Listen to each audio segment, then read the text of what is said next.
ఉప్పు నేను ఒక స్పూన్ వేసుకున్నాను.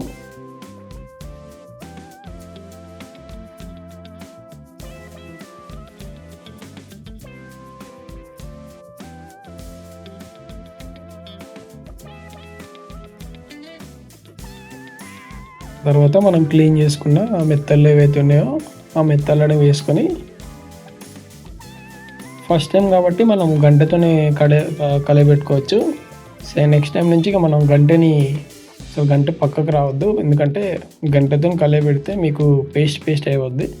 సో మీరు గంటెని పక్కకు పెట్టేసి ఓన్లీ చేతిని మీన్స్